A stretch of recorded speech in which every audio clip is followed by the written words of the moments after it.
de hoy, que es de cuidados posoperatorios. ¿Ya, Canista? Va. Los objetivos de la clase son describir cuáles son los cuidados básicos y específicos que se debe de tener en el periodo posoperatorio. Vamos a hacer una revisión de las guías ERAS y SAGES para el manejo posoperatorio del paciente. Vamos a analizar la importancia del cuidado intensivo y del cuidado intermedio. Y vamos a discutir cuáles son los problemas posoperatorios más comunes y su tratamiento. Entonces, como antecedentes históricos, tenemos que hoy en día el cuidado médico en equipo y la estandarización de la atención médica son tendencia en el campo de la medicina a nivel mundial. Y pues de algún modo se nos exige el poder proveer un mismo nivel de cuidado en cualquier lugar. Sin embargo, pues el manejo perioperatorio no está tan estandarizado como los procedimientos quirúrgicos. Y pues aún es común que predomine en algunos lugares un manejo antiguo o tradicional. Bueno, aunque se dice que hay algunos métodos que funcionan de maravilla de acuerdo a la opinión de expertos, hay muchos otros que ya no son adecuados para la cirugía hoy en día.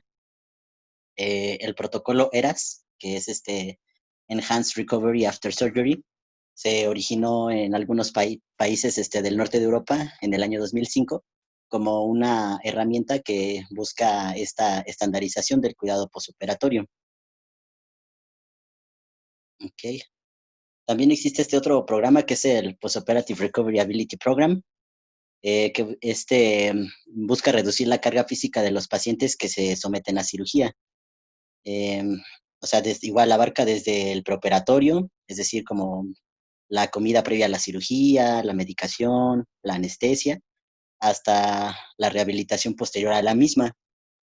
Y bueno, se dice que pues, puede acortar el tiempo de estancia intrahospitalaria, le otorga al paciente la capacidad para poder restaurar su propia condición física en un periodo de tiempo más corto y así que pueda regresar a trabajar antes. Igual, visto desde el punto de vista institucional, tiene la ventaja de que al egresar más pronto a sus pacientes, también permite un mayor ingreso de nuevos pacientes. Pues eso también les conviene. La Sociedad Japonesa de Metabolismo Quirúrgico y Nutrición lanzó también este otro programa que se conoce como ESSENSE, que es Essential Strategy for Early Normalization After Surgery with Patient Excellent Satisfaction. Esta lo que busca es la reducción pues de la respuesta biológica al trauma producido por la cirugía. Y engloba también otros 3 aspectos, que es como buscarle una restauración temprana de la actividad física, recuperar la capacidad para la nutrición de manera autónoma, igual de manera temprana, mitigar la ansiedad en el paciente y que éste esté motivado para su propia recuperación. Bueno, pues es importante, por lo que está más centrado en el paciente, mientras que el ERAS es como más como una serie de ítems que sí buscan mejorar la atención al paciente, pero están más centrados en el procedimiento quirúrgico y a lo mejor también más en el cirujano. Ahora, también cuando se piensa en mejorar el manejo perioperatorio, hay que tener en cuenta el punto de vista del cirujano, aparte del paciente. Muchos cirujanos consideran al procedimiento quirúrgico como la tarea primaria y al manejo perioperatorio como un apéndice nada más de este trabajo. Actualmente también especialmente porque la dificultad de los procedimientos quirúrgicos ha ido incrementando, como en el caso de la cirugía laparoscópica, pues con la sensación de completar la cirugía per se es suficiente para que el cirujano se sienta muy satisfecho con el resultado. Pues sin embargo, si el procedimiento, mientras que el procedimiento quirúrgico bien hecho es el factor más importante que llevará a un buen curso posoperatorio y a la satisfacción del paciente con el resultado, pues no importa que también haya salido la cirugía, si se da un manejo posoperatorio antiguo, que a lo mejor incluya un reposo prolongado en cama o un ayuno también prolongado, que puede hacer que se retrase la restauración física del paciente. Algunas premisas que se manejan, por ejemplo, también es que el reposo posoperatorio racional busca reducir la tensión y el dolor en el sitio de la herida. Pues que el ayuno busca evitar la tensión en la anastomosis intestinal y así también poder prevenir el vómito secundario a la parálisis intestinal. Sin embargo, pues, las desventajas que esto tiene es que puede haber atrofia del músculo esquelético y del tracto gastrointestinal. Entonces, pues el protocolo ERAS lo que propone es la ingestión oral y la movilización temprana posterior a un evento quirúrgico. Igual esto ha sido posible también gracias a los avances en anestesia, que, pues sí, que permiten la rehabilitación más temprana del tracto intestinal. Ahora, la diferencia entre ERAS y ESSENSE, ya habíamos dicho que lo principal es que ESSENSE está dirigido al paciente como objetivo central, mientras que ERAS, pues es como les digo, los cambios que se tienen que llevar a cabo, pero más por el equipo quirúrgico. En la guía marcan que se puede hacer una comparación con este cuadro, que es como se conoce como un balance scorecard, que lo que hace es una comparación o es más bien un método de evaluación de cómo es el desempeño en una compañía, traspolado a cómo es, no sé, el desempeño en un evento quirúrgico. Entonces, en la base tenemos que lo primero, pues es que el cirujano haya aprendido la técnica quirúrgica correcta, que se mejoren los métodos anestésicos. También hay que considerar la sensibilidad que tiene el paciente al dolor. Y bueno, esto nos va a llevar a poder pues, controlar el dolor, a reducir la respuesta biológica al estrés. Eso corresponde principalmente a lo que busca ERAS, y ya traspolado a lo que busca ESSENSE, eso nos llevaría a una restauración temprana de la actividad física, y ya como resultado final, pues a tener menores complicaciones y una recuperación más temprana.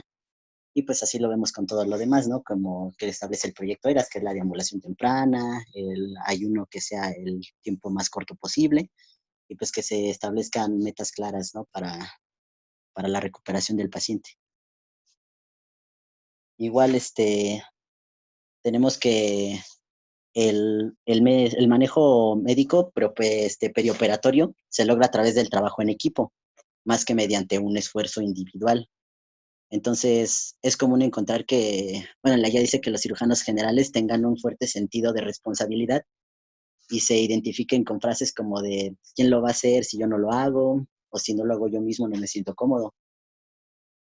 Sin embargo, unificar la meta y revitalizar la comunicación médico-médico y médico-paciente no solo promueve la recuperación, sino que lleva a la satisfacción del paciente con el tratamiento quirúrgico. Ahora, en cuanto a los cuidados de rutina, pues tenemos que la evaluación inicial de todos los pacientes posoperados debe incluir de manera inicial la valoración de la estabilidad hemodinámica con el ABC, saber las vías respiratorias, la respiración, la circulación. Posteriormente a ello, se puede considerar a lo mejor la necesidad de transferirlos a una unidad de cuidados intensivos. Por ejemplo, si el paciente presenta un nuevo inicio de alguna insuficiencia, por ejemplo, una nueva insuficiencia respiratoria o renal o de cualquier otro sistema, o si un paciente tiene un problema agudo que no responde a una intervención inicial, por ejemplo, un paciente con hipovolemia que no responde a tratamiento con líquidos, entonces ya podríamos, considerando pasarlo a una unidad de cuidados intensivos. En cambio, si es un paciente que está estable, puede manejarse de manera eficiente en la sala de hospitalización. Igual dentro de estos cuidados como de rutina, tenemos que, pues es principalmente el manejo con líquidos intravenosos. Pues habitualmente pues, el volumen intravascular de los pacientes quirúrgicos se reduce tanto por las pérdidas insensibles como por la redistribución en el tercer espacio. Y pues como regla general tenemos que debe de mantenerse al paciente con líquidos intravenosos hasta que éste pueda tolerar la vía oral. Los procedimientos extensos de abdomen abierto se relacionan con pérdidas insensibles de líquido que pueden alcanzar, dice, de 500 a 1000 mililitros por hora, y eso pues exige una reposición intensa de líquidos. Igual otra de las cuestiones que deben de tomarse siempre en cuenta pues es la profilaxis de la trombosis venosa profunda. En los pacientes posoperados que no puedan caminar de inmediato, pues es importante administrar este tratamiento profiláctico. Igual va a depender de acuerdo a los factores de riesgo del paciente y al procedimiento que se va a realizar. Teniendo que el factor de riesgo más significativo, pues es el antecedente de trombosis venosa profunda. Pero pues también puede haber otros factores, como por ejemplo que tenga trombofilias o que esté en tratamiento con anticonceptivos orales, la obesidad, entre otros factores, ¿no? Entonces, pues el manual de Washington tiene este cuadrito en el que nos dice cómo va a ser la profilaxis, de acuerdo a si tiene un riesgo de tromboembolismo venoso bajo, bueno, desde bajo hasta alto riesgo. Y también de acuerdo a si el paciente tiene el riesgo de un sangrado mayor. Entonces, por ejemplo, vemos que el manejo empieza a cambiar a partir de un riesgo moderado, que es del 3% de tromboembolismo venoso. Entonces, no se le va a dar el mismo manejo igual si es un paciente con el riesgo moderado de tromboembolismo y con un riesgo promedio de un sangrado mayor, pues se le puede dar el tratamiento farmacológico con heparina no fraccionada o heparina de bajo peso molecular, más la profilaxis mecánica, por ejemplo, con medias elásticas o una compresión neumática intermitente. En cambio, si este mismo paciente que tiene un riesgo de tromboembolismo venoso moderado, también tiene un riesgo alto de sangrado mayor, que se define como que tiene un riesgo de más del 2%, a pues no se le puede dar una profilaxis farmacológica, sino lo único que se recomienda es una profilaxis mecánica, de preferencia con compresión neumática intermitente. Y entonces así vemos cómo va cambiando. Casi siempre si el riesgo es promedio de sangrado mayor y tienen un alto riesgo de tromboembolismo venoso, pues se prefiere el tratamiento farmacológico, mientras que si tienen un riesgo alto de sangrado, siempre va a ser con medidas físicas o mecánicas. Ahora, la higiene pulmonar, pues también es muy importante. En este caso, pues controlar el dolor, porque si un paciente no puede tener movimientos ventilatorios adecuados por esto, pues va a disminuir la eliminación de las secreciones pulmonares y el reclutamiento de los alvéolos. Entonces, pues la movilización temprana, la inspirometría de incentivación y los ejercicios de respiración profunda y tos son indispensables para evitar complicaciones, principalmente pues como es fiebre, hipoxemia o neumonía. Entonces, pues aquí tenemos una primera pregunta. ¿Quién de mis compañeritos quiere empezar? Si no, igual los ordené por lista, ¿no? Si quieres, Si yo te quieres ayudo a yo, hacer. Ah, va, échenle. Cualquiera de las dos. pues, si quieres, Vani. A ver. Un varón de 53 años se somete a una laparotomía exploradora de urgencia por una diverticulitis del sigmoide perforado. El paciente no está séptico y produce orina todo el tiempo, pero el procedimiento dura 5 horas y recibe más de 4 litros de cristaloides intravenosos. ¿Cuándo se debería retirar la sonda Foley a este paciente después de la cirugía? Inciso A, inmediatamente después del procedimiento. B, en el postoperatorio día 1. En C, el día postoperatorio 3, si no hay hematuria presente y se descartó una lesión ureteral. Y D, cuando el paciente sea ambulatorio. Pues el primer día postoperado. Así es. Bueno, antes de pasar a eso, pues sí lo vamos a seguir viendo más adelante, pero vemos que todas las guías nos dicen que habitualmente los catéteres, la sonda Foley, se debe retirar al día siguiente de la operación, máximo pues al segundo día para evitar la presentación de una infección de vías urinarias. ¿Sale? Vamos a pasar a ver lo que es el dolor posoperatorio. La guía igual ERAS nos dice que el alivio del dolor en pacientes que se someten a cirugía digestiva se proporciona vía analgesia epidural torácica o mediante opioides intravenosos. Y bueno, aunque consideran que la analgesia es generalmente considerada el gol estándar en el tratamiento del dolor posoperatorio, tiene ahora las contraindicaciones o complicaciones que puede presentar esta limitan su uso. La analgesia igual con opioides intravenosos puede causar efectos secundarios y algunas veces puede producirse analgesia inadecuada. Entonces, por ejemplo, igual de las principales complicaciones de la analgesia epidural, pues va a ser la hipotensión, mientras que de los opioides, aparte de la analgesia inadecuada, pues también pueden estar asociados o muy asociados a la náusea posoperatoria. Entonces, Es también necesario tener una herramienta de evaluación del dolor posoperatorio que sea adecuada, para poder igual nosotros implementar nuevas estrategias para el alivio del dolor. Esto es difícil porque, pues, el dolor es una sensación asociada a factores subjetivos. Entonces, de acuerdo con esto, pues, igual las evaluaciones que tenemos son subjetivas, como la escala visual análoga, la escala facial del dolor, que son las que, pues, comúnmente nosotros utilizamos. Hay pocos métodos objetivos para evaluar el dolor, incluso hoy en día. Aquí, mencionaban que en Japón, pues, bueno, los anestesiólogos desarrollaron este sistema que se llama Pain Vision System, que es un aparato capaz de cuantificar el dolor al sustituir diferentes estímulos sensoriales de dolor, pero, pues, igual su uso no está muy, pues sí, no está muy distribuido todavía. Igual, la deambulación temprana ha demostrado ser muy importante en los resultados a corto plazo, pero, pues, esta es difícil de lograr en presencia de dolor severo. La guía menciona que los AINES pueden ser efectivos en reducir la intensidad del dolor y que también algunos factores de riesgo que aumentan su intensidad puede ser un índice de masa corporal bajo o la historia de abuso de alcohol. En cuanto a la colocación de drenajes, dice que la decisión de dejar un drenaje se debe tomar de acuerdo a los hallazgos quirúrgicos. Igual, si se deja un drenaje profiláctico, este debe ser retirado tan pronto como ya no sea necesario, ya que mantenerlo por un periodo extendido de tiempo puede conducir a una infección retrógrada. Em, Igual, si con la ausencia de drenajes abdominales posterior a una cirugía, el paciente solo debe de cuidar su vía intravenosa durante la deambulación en el posoperatorio. Esto pues le va a proveer mejor movilidad y eso lo puede ayudar a establecer una autoconfianza temprana también para la actividad, la movilidad física.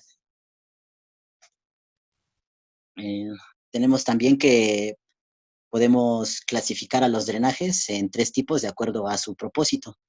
Entonces, tenemos que pueden ser, para obtener información, profilácticos o terapéuticos.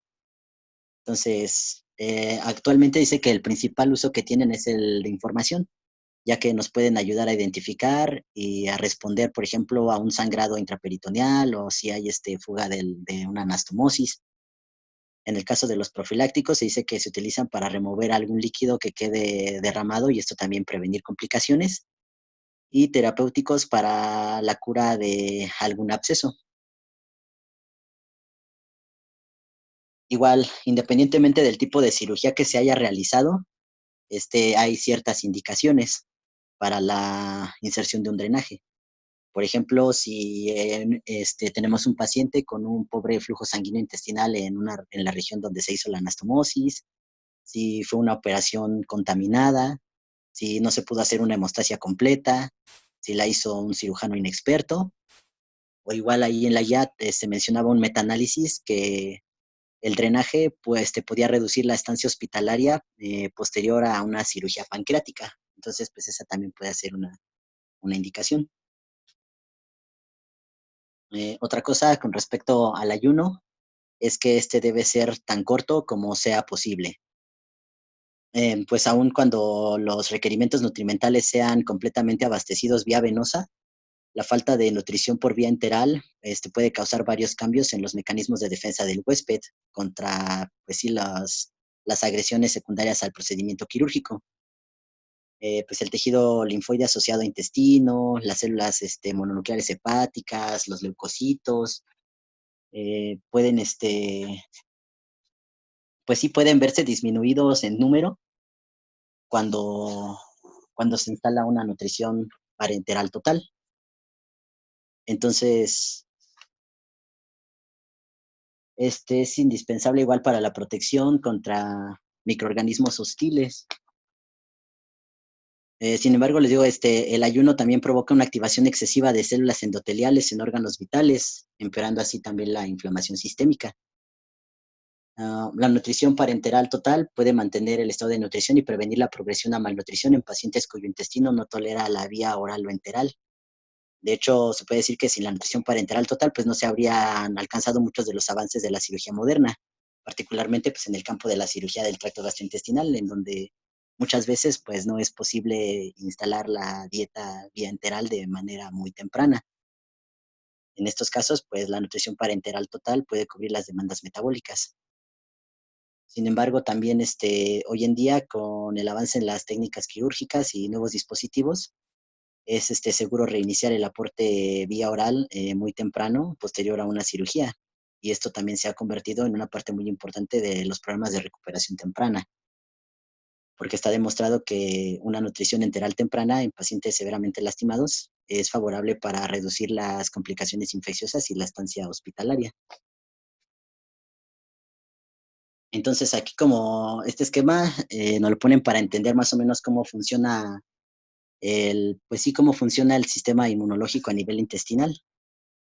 Tenemos que, aun cuando se tenga el aporte de nutrientes por vía parenteral, el intestino no puede obtenerlos de manera directa a través de su lumen, sin nutrición enteral. Esta condición se conoce como gut starvation y pues provoca cambios desfavorables. Tenemos que habitualmente en la luz intestinal pues tenemos muchos microorganismos, tanto benéficos como dañinos, y mantener un balance de la microbiota intestinal es importante. En condiciones normales, pues el cuerpo puede prevenir que estos microorganismos invadan o atraviesen la barrera intestinal mediante varios mecanismos, como pueden ser el ácido gástrico, la movilidad intestinal, el moco y otros componentes inmunológicos. Estas funciones se pueden ver comprometidas bajo condiciones de estrés, entonces estos microorganismos pueden atravesar fácilmente el epitelio intestinal y causar inflamación, ya sea inflamación sistémica, localizada, infecciones, translocación bacteriana. De allí que un paciente que esté críticamente enfermo puede desarrollar sepsis, aun cuando a lo mejor no haya una fuente evidente de infección más que la intestinal. Entonces, las barreras físicas del intestino se comprometen durante un estado de gut starvation, desde su estructura morfológica, como por ejemplo la altura de las vellosidades, la profundidad de las criptas, sufren atrofia y puede aumentar su permeabilidad. Entonces, aquí ahora sí viendo el esquema, la barrera inmunológica consiste de, por ejemplo, de los péptidos antimicrobianos, que son secretados por las células de Panet y por la inmunoglobulina IgA, que esta es secretada por las células plasmáticas, pues productoras de IgA. Los antígenos que se encuentran aquí en el lumen intestinal son reconocidos por las células M, y pues estos a su vez las transfieren a las células dendríticas. Estas se encargan de sensibilizar a los linfocitos vírgenes que provienen de la circulación sistémica en las placas de Peyer, los linfocitos que están aquí. Y bueno, estos linfocitos sensibilizados migran hacia los nódulos linfáticos mesentéricos, en donde proliferan y maduran, y luego regresan a la circulación sistémica a través del conducto torácico. ¿Sale?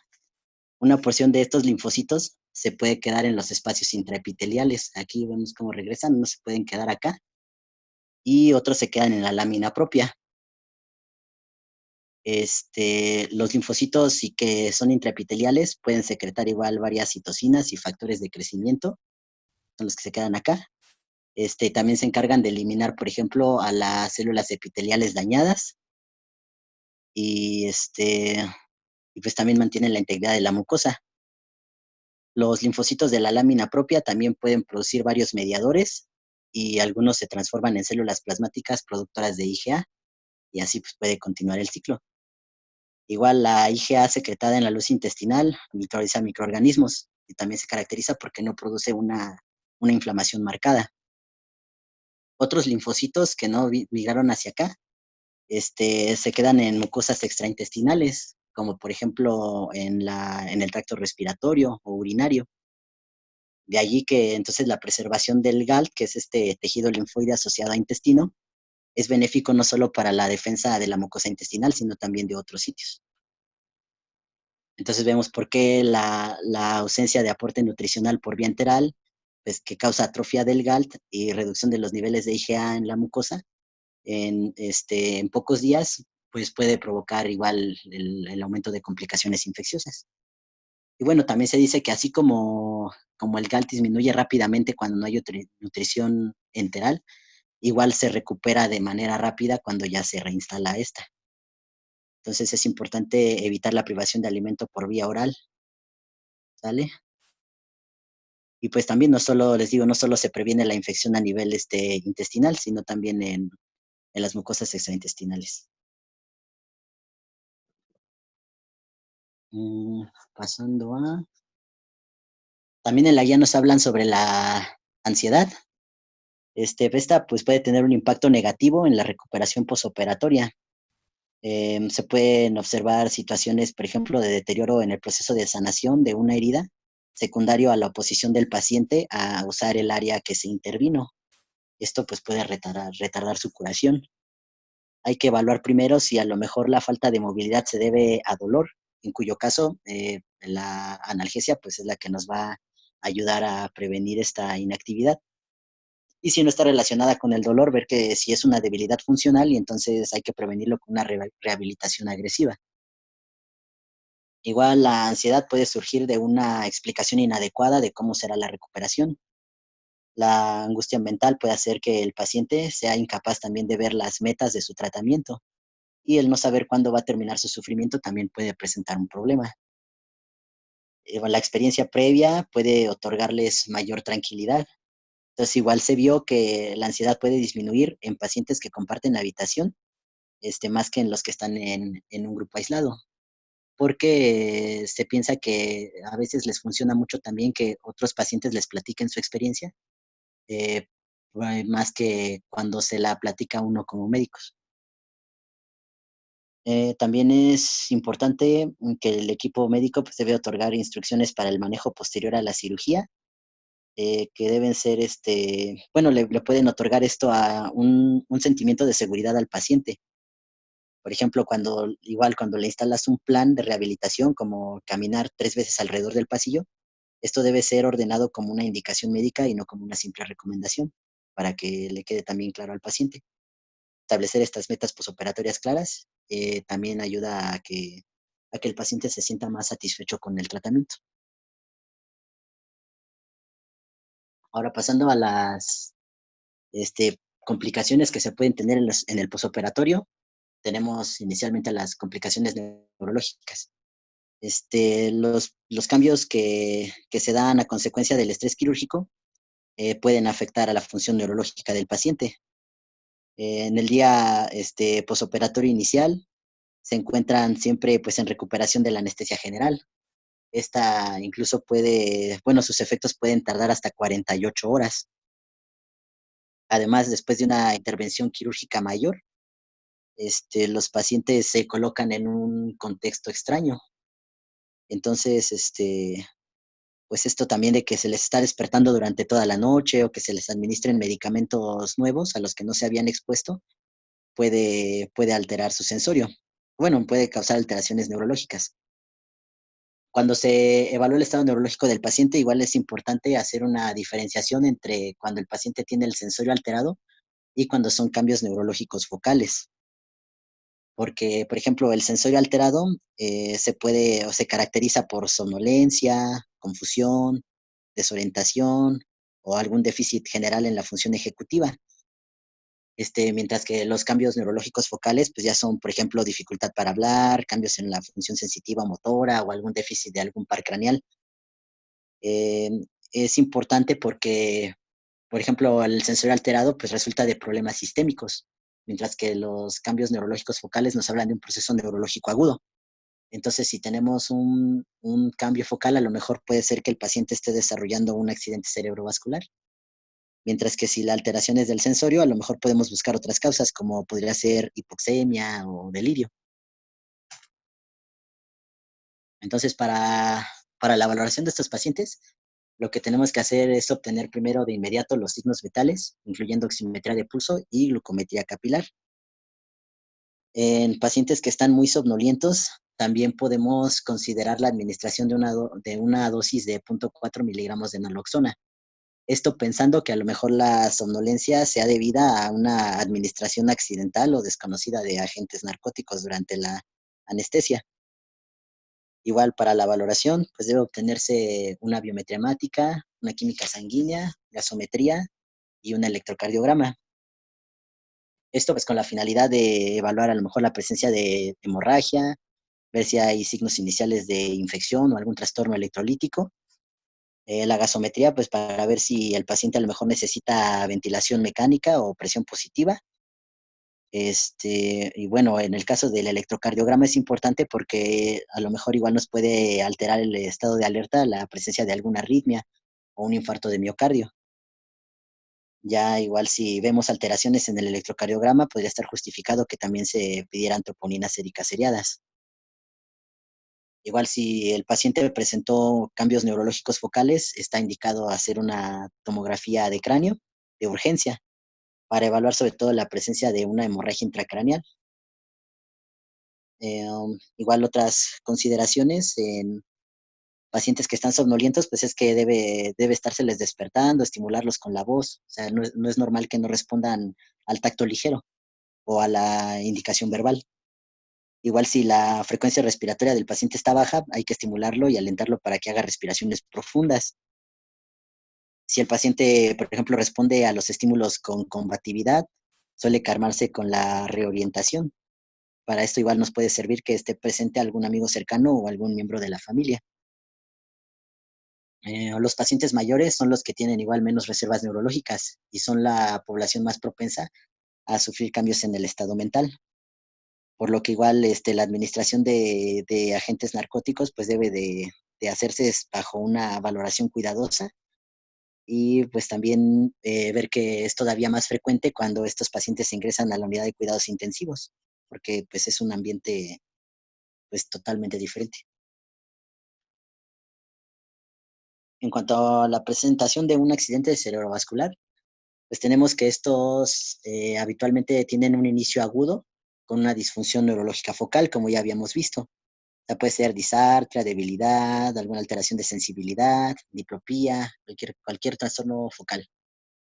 Aunque también tener en cuenta que si es un accidente cerebrovascular masivo, puede presentarse con un estado mental alterado.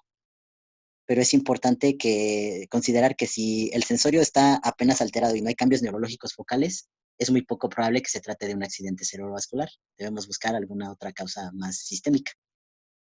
Para hacer la diferencia, igual pues hay que hacer una exploración neurológica completa.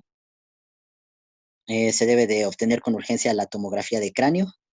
En los pacientes que digo que tengan cambios neurológicos focales, o si tienen igual datos en las imágenes que insinúen un accidente cerebrovascular, está indicada la consulta urgente con un neurólogo. Para el tratamiento, pues podemos instalar medidas de apoyo general, que pueden ser el oxígeno suplementario, los líquidos intravenosos, el ácido acetilsalicílico, una dosis de 325 miligramos vía oral. Y bueno, también se dice que puede ser efectiva la trombólisis para mejorar el resultado en los accidentes cerebrovasculares isquémicos. Sin embargo, pues considerar que esta puede estar contraindicada porque se trata de un paciente posoperado. Entonces, para decidir si se puede o no iniciar este tratamiento, pues se debe de consultar tanto con el neurólogo con el cirujano. Ahora, en cuanto a las convulsiones, tenemos que en los pacientes posoperados casi todas las convulsiones ocurren debido a cambios en la medicación en pacientes que ya de por sí tenían antecedentes convulsivos.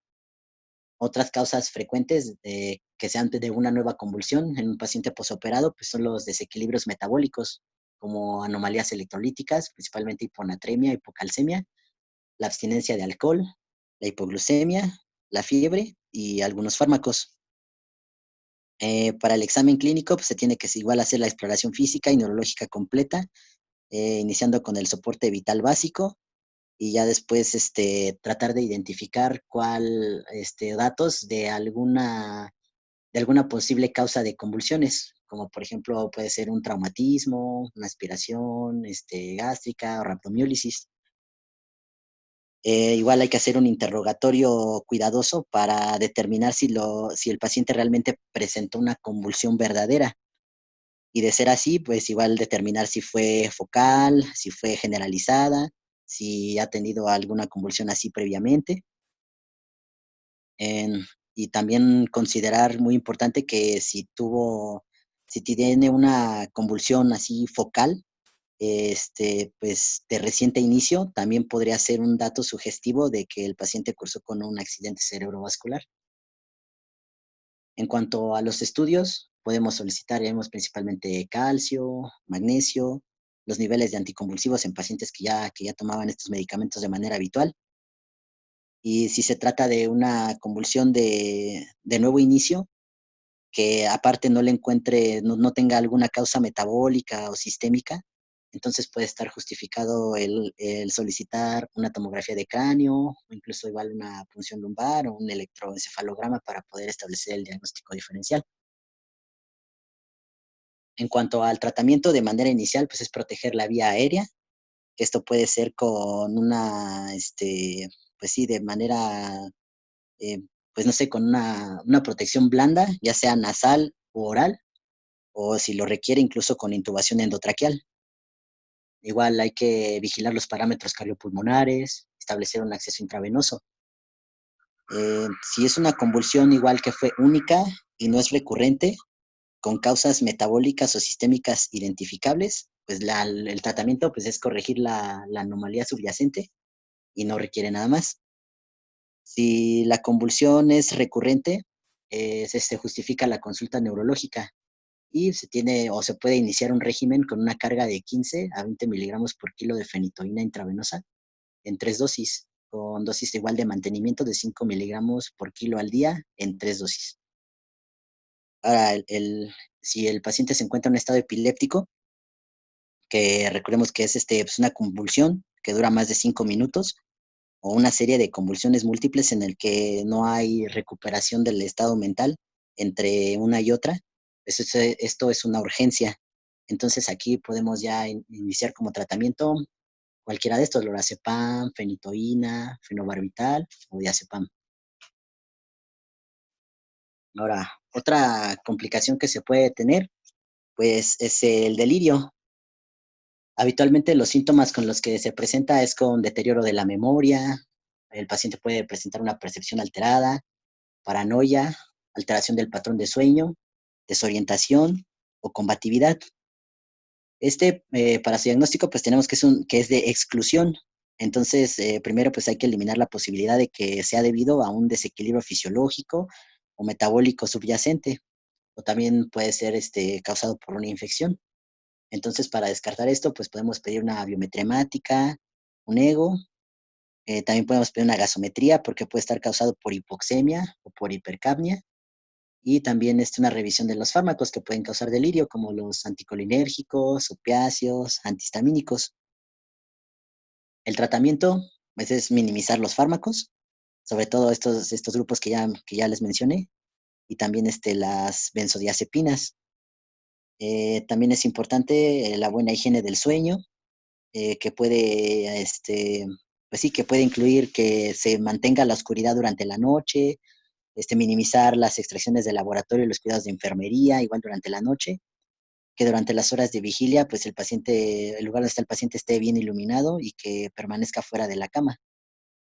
Igual los pacientes pueden beneficiarse de tener vista al exterior cuando sea posible, y algunos fármacos que han demostrado que se pueden utilizar puede ser la quetiapina, 25 a 50 miligramos al acostarse, y el haloperidol de 1 a 5 miligramos por vía oral o intramuscular, sobre todo pues para el delirio hiperactivo.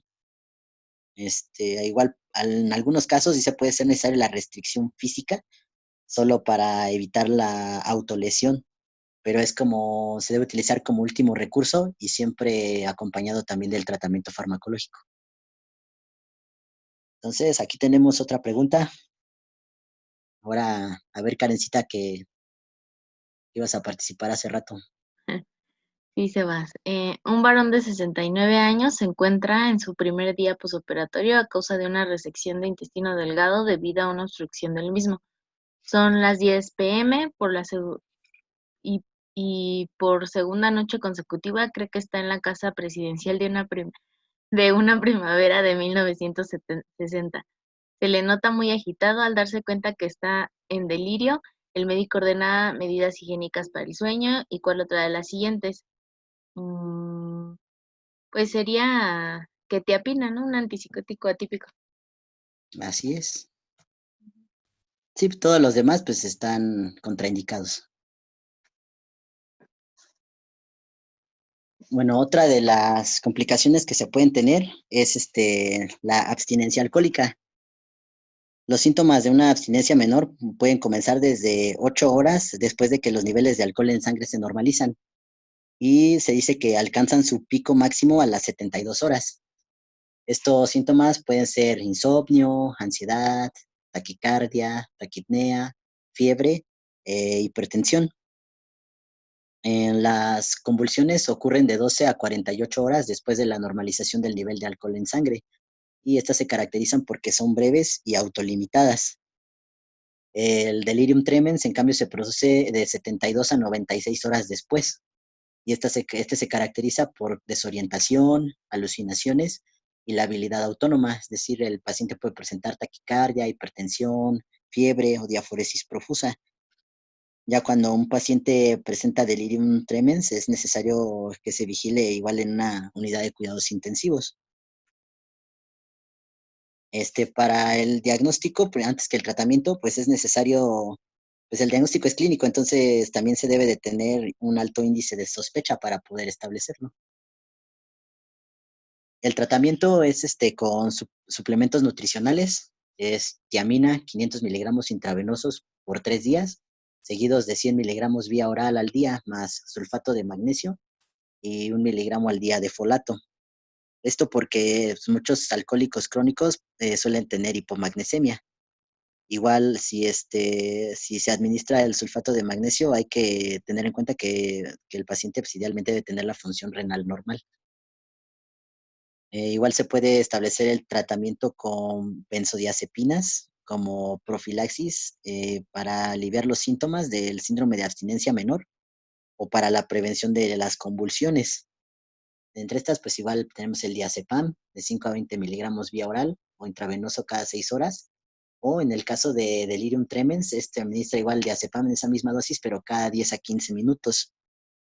En ellos, pues hay que evitar la sedación excesiva mediante una vigilancia estrecha y también tener en cuenta que la dosis de la benzodiazepinas deben ajustarse si el paciente tiene ya deterioro hepático. Otro fármaco que puede utilizarse es la clonidina a dosis de 0.1 miligramos vía oral 4 veces al día, en este caso para tratar la taquicardia o hipertensión que puedan resultar de la hiperactividad autónoma que tienen estos pacientes. Entonces, tenemos otra pregunta. Ahora, ¿quién quiere participar?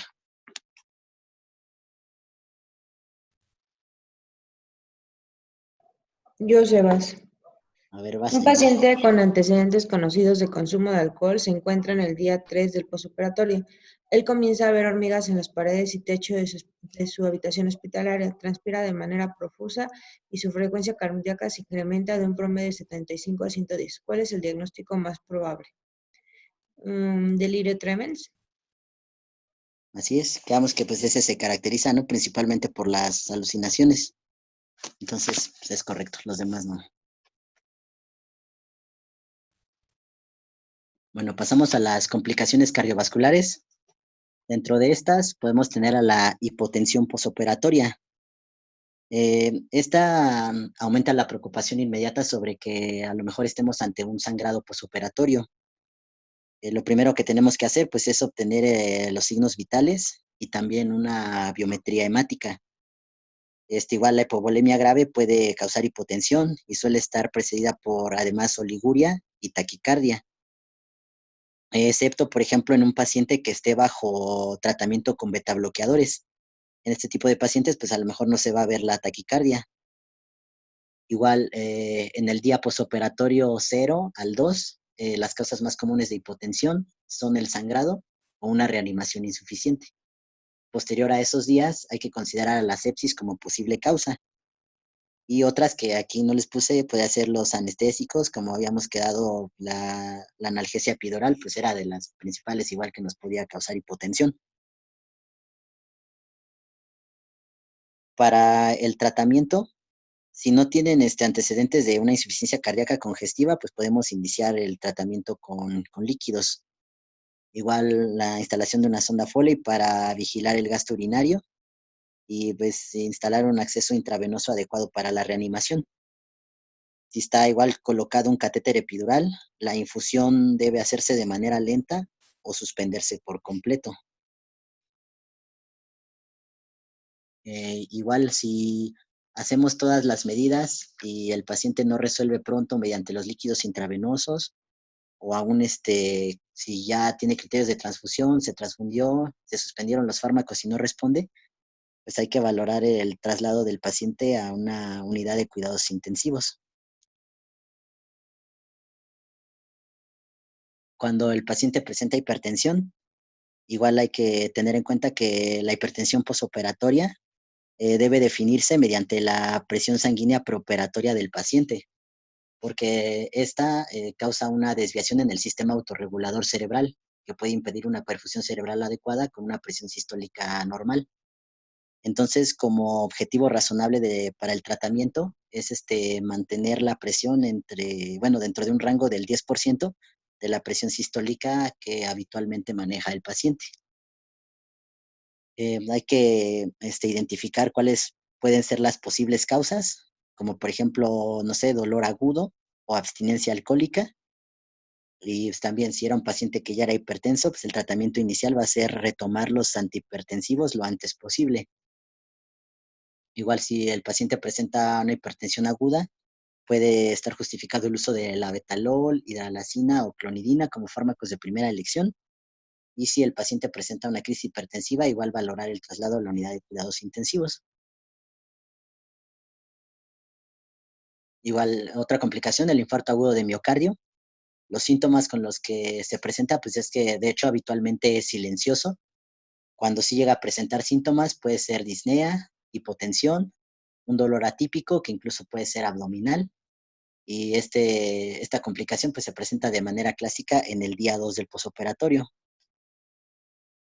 Em, Igual, siempre que el paciente se presente con el dolor clásico de pecho, pues siempre va a ser necesario hacer el estudio diagnóstico completo para descartar infarto agudo de miocardio. De manera inicial, para el diagnóstico, pues, se tiene que tomar igual los signos vitales, unos electrolitos séricos, una biometría hemática, una radiografía de tórax, un electrocardiograma. En pues debe de compararse sobre todo si el paciente tiene trazos previos. Igual la normalidad o el ritmo más frecuente que se encuentra en un infarto agudo de miocardio es la taquicardia sinusal. Y ya si encontramos alteraciones, pues igual hay que solicitar los niveles de troponina, sobre todo troponina I. Para el tratamiento, pues es igual que en el infarto agudo de miocardio en cualquier contexto. La consulta de urgencia con el cardiólogo, el MONA, que es pues el oxígeno, buscando mantener una saturación siempre por arriba del 90%, la morfina para el control del dolor, la aspirina, 325 miligramos. Igual si no hay hipotensión para el control del dolor, podemos utilizar nitroglicerina sublingual. En pacientes también que no tengan bloqueo o una bradicardia significativa puede estar justificado el uso de betabloqueadores. Y si ya presentan datos de inestabilidad hemodinámica, igual traslado a la unidad de cuidados intensivos. En el caso de una insuficiencia cardíaca congestiva, la presentación de manera típica es una exacerbación en un paciente que ya de por sí tenía insuficiencia cardíaca y pues, es con disnea. En la exploración física, pues vamos a observar los signos de sobrecarga líquida. Igual, esta insuficiencia cardíaca congestiva puede presentarse en el periodo posoperatorio inmediato si se administraron de manera excesiva líquidos durante el periodo transoperatorio. O también se dice que puede presentarse hasta 24 a 48 horas después de la operación. Y esto se debe a la movilización de los líquidos pues del tercer espacio. Igual para la valoración, pues es necesario incluir la oximetría de pulso, hay que tener el balance total de líquidos, estar cuantificando el peso todos los días del paciente. Igual se puede solicitar una radiografía de tórax o un ecocardiograma. Y para el tratamiento, Lo principal es, primero, el oxígeno suplementario, e incluso ventilación mecánica en pacientes con hipoxemia refractaria. Igual es necesario provocar la diuresis, y esto lo podemos conseguir con furosemide, iniciando con dosis de 20 a 40 miligramos intravenosos, con un máximo de 200 miligramos cada 6 horas. Adicional a esto, pues hay que restringir el consumo de líquidos, hay que monitorizar de manera estricta el potasio, y también podemos utilizar a lo mejor IECAS para reducir la poscarga y ayudar al corazón insuficiente. Aquí la meta pues, es mantener una presión sistólica entre 90 y 100 milímetros de mercurio. Y de los antihipertensivos, pues hay que tener especial cuidado en evitar utilizar los antagonistas de calcio o los beta bloqueadores, porque estos también tienen una función inotrópica negativa. Por el contrario, nosotros a lo mejor podemos utilizar digoxina para incrementar la contractilidad miocárdica. Y pues esto puede ayudarnos en un paciente que tenga una insuficiencia leve. Ya si presenta una insuficiencia grave, igual es necesario el traslado a la unidad de cuidados intensivos. ¿Quién me ayuda con esta?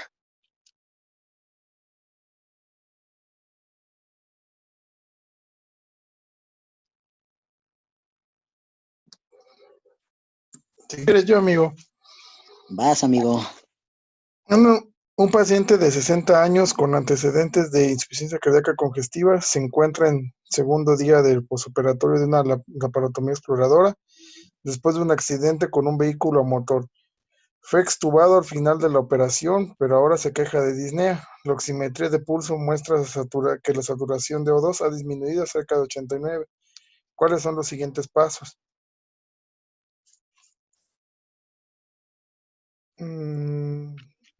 Pues yo pensaría en oxígeno suplementario y furosemide, amigo. No sé si estoy en lo correcto. Sí, así es. Porque pues vemos que pues el paciente tiene, dice que tiene una saturación, ¿no?, de oxígeno disminuida. Quedamos que pues, idealmente hay que tenerla por arriba del 90. Y como dice, si está con insuficiencia cardíaca, pues igual lo que nos puede ayudar sobre todo pues es pues sí, la movilización de líquido, ¿no?, con el diurético. Correcto, amigo. Ahora pasamos a las complicaciones pulmonares. Aquí en el manual de Washington incluyen a la disnea, dice porque a menudo la consideran como un problema respiratorio primario.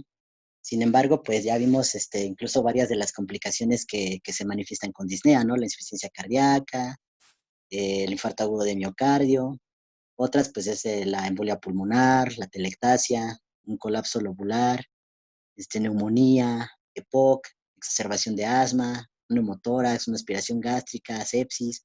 O sea, puede haber muchas causas de disnea, ¿no? Ya vimos algunas, vamos a ver ahorita las que faltan. Entonces, por ejemplo, la atelectasia, tenemos que, pues esta ocurre habitualmente en las primeras 36 horas y se presenta con disnea e hipoxia. Pues el tratamiento o se dirige a reexpandir los alvéolos colapsados. Entonces, en la mayoría de los pacientes se les debe de indicar que hagan respiraciones profundas, que tosan y la espirometría incentiva. Si no es suficiente con estas medidas iniciales, a lo mejor puede requerirse una aspiración nasotraqueal y incluso en algunos casos raros, la broncoscopía para ayudar a depurar tapones mucosos que no puedan eliminarse. Igual, por ejemplo, cuando se presenta disnea por un neumotórax, pues el tratamiento es colocar una sonda de toracostomía. Aunque si estamos pensando que el neumotórax es atención, antes de colocar la sonda se debe de hacer la descompresión con aguja. Igual, en el caso de la exacerbación de asma y EPOC, tenemos que estas complicaciones pueden ser habituales debido a que hay hiperreactividad bronquial comúnmente en el posoperatorio, sobre todo en pacientes que son fumadores o asmáticos. Igual otra cosa que puede inducir broncoespasmo pues es la sonda endotraqueal. Los síntomas con los que se presenta habitualmente pues son estertores, disnea, taquipnea, hipoxemia o hipercapnia. Para el tratamiento podemos iniciar primero con el oxígeno suplementario. En el periodo agudo se pueden utilizar agonistas beta-adrenérgicos inhalados como el salbutamol a través de nebulizaciones. Igual se pueden utilizar los anticolinérgicos como el bromuro de ipratropio. Y estos dice que tienen o que pueden servir especialmente cuando el paciente tiene secreciones pulmonares significativas. Ya cuando un paciente tiene asma grave o EPOC, puede considerarse también la terapia esteroidea parenteral con metilprednisolona o esteroides inhalados como con beclometasona. En cuanto a las complicaciones renales, podemos tener, por ejemplo, a la oliguria. Esta la vamos a definir como que se tiene un gasto urinario menor a 0.5 mililitros por kilo por hora. Igual dentro de las causas, a lo mejor la más común es la hipovolemia provocada por una reanimación insuficiente o el sangrado. Otras causas podrían ser que tenga el paciente una disfunción renal preoperatoria, que de por sí ya utilizara diuréticos en casa, o que tenga una retención urinaria por a lo mejor la anestesia general. Para la evaluación inicial de la oliguria podemos solicitar unos electrolitos séricos, un hematocrito, la hemoglobina y un ultrasonido de vejiga para valorar si hay retención urinaria. Igual cualquier paciente que tenga una oliguria persistente está indicado colocar una sonda Foley y si no tienen anormalidades en la función cardíaca o renal, el tratamiento con líquidos ya sea de 0.5 a 1 litro de cristaloides intravenosos puede ser tanto diagnóstico como terapéutico si se trataba de una hipovolemia. Entonces, aquí está la otra pregunta.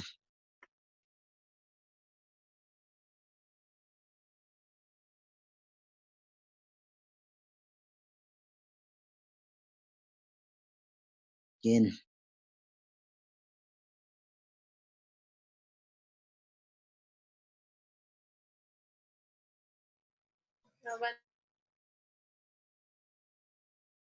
Sí, adelante. Hola, ¿me escuchan? Sí,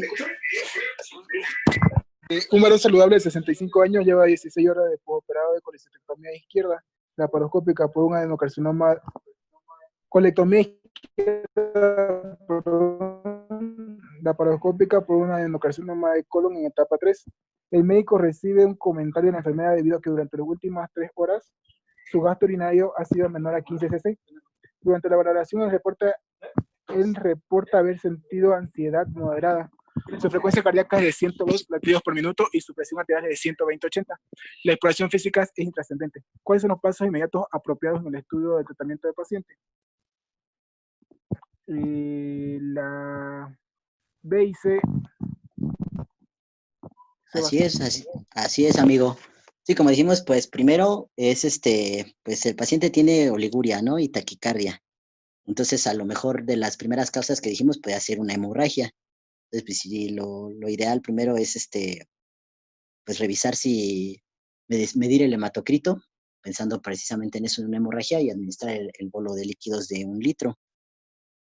Ya después a lo mejor pensaríamos en transferirlo a la unidad de cuidados intensivos, pero primero pues es corregir y buscar la causa de la hemorragia. Entonces, perfecto, Nico.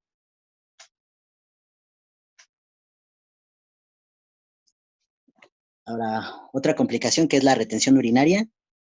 Esta puede presentarse como incapacidad para orinar o como un dolor agudo debido a una sobredistensión de la vejiga.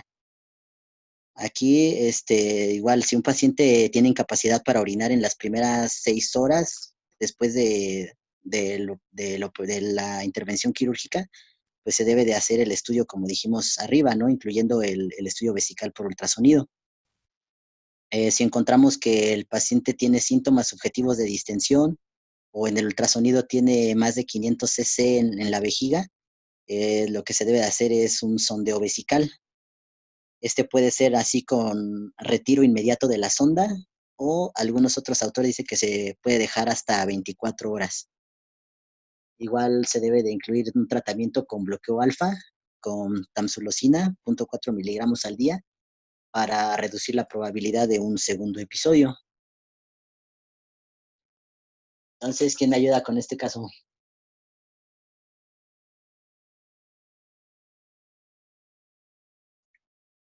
quieres, yo se va. Vas, Balta. Un varón de 50 años se somete a una reparación de hernia inguinal derecha como un paciente externo.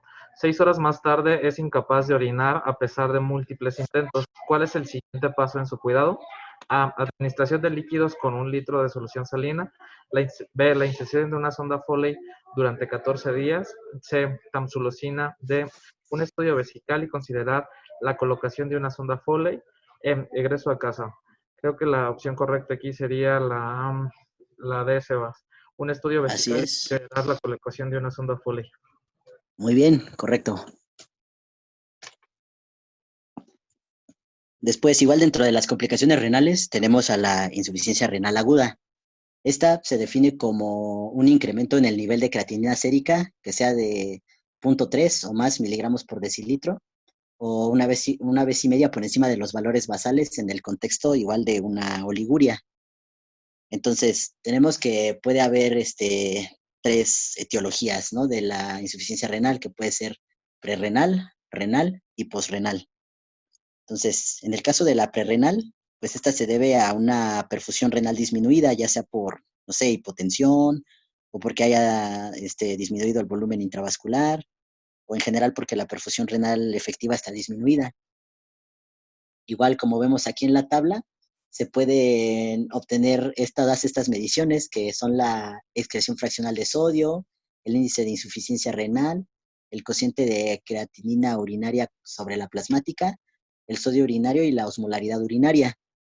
Aquí a lo mejor lo que nos puede ayudar a diferenciar más fácil, pues es la excreción fraccional de sodio, que en el caso de la prerrenal es menor a 1.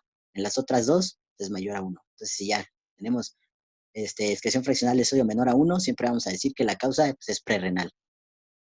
Ahora, si la causa es renal intrínseca, pues puede ser por una necrosis tubular aguda, ya sea inducida por fármacos, o a lo mejor por la administración de radiocontraste, por una nefritis intersticial aguda, o pues esas causas, ¿no? Principalmente. Aquí tenemos que tanto en la renal como en la porrenal, pues casi todos los valores son iguales. Así se dan cuenta, el único que es diferente es el de la osmolaridad urinaria. Entonces, si tenemos así fracción de excreción de sodio mayor a 1, nos fijamos entonces en la osmolaridad urinaria. Si esta es menor a 350, pues tenemos que la etiología es renal intrínseca. Finalmente, si la causa es posrenal, esta habitualmente es consecuencia de una obstrucción de los uréteres o de la vejiga. Las operaciones que pueden, que incluyen, o sea, disección a lo mejor cercana a los uréteres, como una colectomía, un cierre de una colostomía, pues tiene una incidencia más alta de poder lesionar el uréter. Entonces, igual, a lo mejor otras causas que podrían hacernos pensar en una etiología posrenal, aunque no sea quirúrgica, pues puede ser una hiperplasia prostática, ¿no? Igual, por ejemplo. Entonces, aquí ya habíamos dicho que todos los valores pues eran más o menos iguales a la renal. La única diferencia va a ser es que si la osmolaridad urinaria es menor a 50, entonces ya podemos decir que la etiología es posrenal. Para el diagnóstico, pues, aparte de lo que ya vimos en el cuadrito, podemos solicitar un análisis de orina con microscopio y cultivo y la ecografía renal. Igual, sobre todo la ecografía renal, pues nos puede ayudar a ver si hay una uropatía obstructiva, si la enfermedad renal es crónica, o si hay a lo mejor incluso cambios en la vasculatura con una ecografía Doppler. Igual para el tratamiento, si es renal, habitualmente pues la oliguria o la insuficiencia renal aguda es causada por hipovolemia. Entonces el tratamiento inicial va a ser con la administración de líquidos, que puede ser con un bolo de 500 mililitros de solución salina. Igual si la causa era intrínseca, el tratamiento pues, es con tratar la causa subyacente. Si la etiología es posrenal, las lesiones, las obstrucciones ureterales pueden tratarse mediante la colocación de una sonda de nefrostomía, o igual si lo que tiene el paciente pues, es una retención urinaria o una obstrucción, se puede tratar con la instalación de una sonda Foley o incluso de una sonda suprapúbica. En todos los casos hay que tener presente que hay que estar evaluando el peso diario y el balance de líquidos. Igual si el paciente presenta hiperpotasemia o acidosis metabólica, pues hay que estar vigilando que tengan alguno de estos trastornos, ya que eso es común que se presenten en la insuficiencia renal aguda. Ya para igual indicaciones para realizar una diálisis, sería, por ejemplo, que el paciente tenga sobrecarga de volumen intravascular, que tenga anomalías electrolíticas, la acidosis metabólica o complicaciones de la uremia, como incluso a lo mejor una encefalopatía. Entonces, tenemos otro caso, creo que ya es el penúltimo. ¿Quién me ayuda? Yo A ver, pásale. Un varón de 68 años de edad se encuentra en el día postoperatorio 2 de una colectomía abdominal total con ileostomía terminal, cuando la creatinina se incrementa de 1.2 a 1.8. Su gasto urinario está por debajo del normal y el médico decide revisar el FENA, cuyo resultado es de 0.8. ¿Cuál es el diagnóstico? Pues estaría haciendo una falla renal por el aumento de la creatinina de más de 0.3, como se había dicho, y si nos Ajá, basamos en FENA sería renal. exactamente. La D. Entonces, ahí está. Muy bien. Bueno, pasamos a las complicaciones digestivas. Dentro de estas tenemos las principales, que es la náusea y el vómito posoperatorio. Esto es en los días de posoperatorio 0 y 1. La náusea posoperatoria puede afectar hasta el 30% de los pacientes. Otras causas habituales de náusea podrían ser a lo mejor los efectos de los fármacos, en especial habíamos dicho de los analgésicos opiáceos. Puede ser también una gastroparesia perioperatoria o el ilio paralítico. Igual en los pacientes que se sometieron a un procedimiento abdominal extenso y que ya pasaron más de 24 horas sin anestesia y persisten con náusea, hay que buscar la causa antes de administrar antieméticos, ya que hasta el 20% de estos pacientes sufren de ilio paralítico que va a requerir de descompresión nasogástrica. El tratamiento de estas complicaciones pues es con antieméticos. Pueden ser Dancetrón, Prometacina, Compacina, Dexametasona. Pueden utilizarse pues de manera individual o en combinaciones. Igual el ilio paralítico se presenta con constipación, náusea persistente, intolerancia a la vía oral, eructos, distensión abdominal y la no canalización de gases. Aquí para hacer el diagnóstico hay que solicitar la radiografía simple de pie y de cúbito del abdomen, en donde lo que podríamos observar sería a lo mejor la dilatación de las heces intestinales o del estómago. Y la principal, o lo que vamos a buscar principalmente es que se vea aire a nivel del colon para hacer el diagnóstico diferencial con una oclusión intestinal. Igual, si tenemos que con las radiografías no se puede establecer el diagnóstico, se puede solicitar una tomografía con contraste oral. Para el tratamiento, tenemos que instalar esto que dicen nada por vía oral, iniciar el tratamiento con líquidos intravenosos.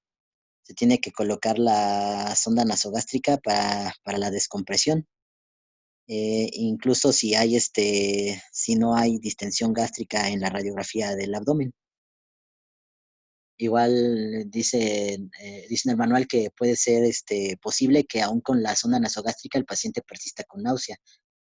Y en esos casos hay que movilizarla hasta que se le quite, o incluso hay que colocar una sonda de un mayor calibre.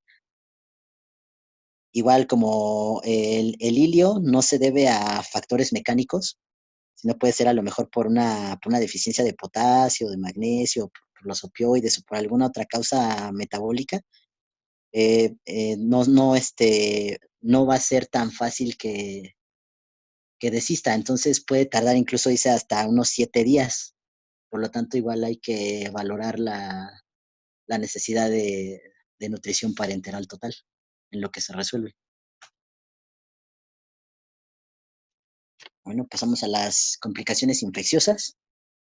Tenemos que siempre, pues, como manifestaciones de infección, podemos tener al eritema, la induración, que haya drenaje o supuración, necrosis, o igual otros, sensibilidad, escalofríos, malestar general, hipotermia. o una leucocitosis inexplicada. Igual, el Surgical Care Improvement Project establece como estos 6 indicadores que para la prevención de las infecciones. Entonces, como primer punto, dice que los antibióticos profilácticos deben ser recibidos 1 hora antes de la incisión quirúrgica. Eso con la finalidad de que se puedan alcanzar niveles séricos bactericidas. Igual que como número 2, que la selección de antibióticos profilácticos en los pacientes quirúrgicos debe de tener una cobertura específica, dice que con una buena gestión, o sea, refiriéndose a que sean específicos de acuerdo a la incidencia de infecciones de cada unidad hospitalaria. 3, que se deben de suspender los antibióticos profilácticos a las 24 horas de finalizada la cirugía, excepto en la cirugía cardíaca, en donde debe ser a las 48 horas. Y esto es con la finalidad de disminuir la resistencia a fármacos y la infección por Clostridium difficile. El punto número 4 dice que el paciente debe recibir una eliminación del pelo corporal apropiada. Y esto se refiere a que se deben utilizar máquinas de cortar en vez de máquinas de rasurar, con el fin de evitar abrasiones en la piel. El punto número 5 dice que se debe de extraer la sonda urinaria en el día 1 o 2 del posoperatorio para prevenir la infección de vías urinarias. Y el punto número 6 dice que es el tratamiento de la temperatura perioperatoria, refiriéndose sobre todo a evitar la hipotermia, ya que esta puede retrasar la cicatrización y aumenta el riesgo de infecciones. Ahora, en cuanto a la fiebre, tenemos primero que esta la vamos a definir como una temperatura mayor a 38 grados centígrados durante 1 hora o a la presencia de un pico de igual o mayor a 38.3 grados centígrados. Esta puede tener diferentes causas dependiendo del tiempo en el que se presenta. Entonces la vamos a dividir en fiebre intraoperatoria, en fiebre de las primeras 24 horas o la posterior a 72 horas de la cirugía. La fiebre intraoperatoria puede ser causada por una hipertermia maligna, una reacción transfusional, una infección preexistente. Si ocurre en las primeras 24 horas, las principales causas pueden ser las atelectasias, una neumonitis por aspiración, una infección preexistente, o igual puede presentarse en pacientes traumatizados o quemados como parte del síndrome de respuesta inflamatoria sistémica. La fiebre que se presenta posterior a las 72 horas es la que tiene el diagnóstico diferencial más amplio, que puede deberse a infección de la herida quirúrgica, neumonía, una gastroenteritis, una colitis infecciosa, abscesos, peritonitis, una infección de vías urinarias, la infección de prótesis o de catéteres, a trombosis venosa profunda, a una reacción a fármacos, a que sea también por una lesión neurológica. Igual en pacientes que están inmunocomprometidos puede deberse a una infección ya sea por virus o por hongos y también a una reacción transfusional. Entonces aquí para la evaluación igual hay que ver si fue de nuevo inicio, si hay leucocitosis, hay que hacer el interrogatorio de la exploración física completos, inspeccionar todas las heridas, sondas, catéteres, todo si es necesario realizar igual cultivos de orina, de sangre, solicitar radiografías o hacer tinciones, pues todo de acuerdo igual a lo que nosotros estemos pensando que es la etiología. Igual si se van a dar antibióticos, se inician de manera empírica después de haber recolectado las muestras. Y bueno, igual en el Schwartz menciona que estos no deben de durar más de 3 a 5 días. Y ya una vez que se tenga el resultado de los cultivos, pues ya establecer el tratamiento dirigido. Ya desglosando esto de las infecciones, tenemos primero a la infección del sitio quirúrgico, que es la segunda causa de infecciones nosocomiales. Esta, pues igual genera costos significativos en la atención al paciente, estancias hospitalarias más prolongadas y más tasas de readmisión. Las manifestaciones son todas las típicas igual de una infección.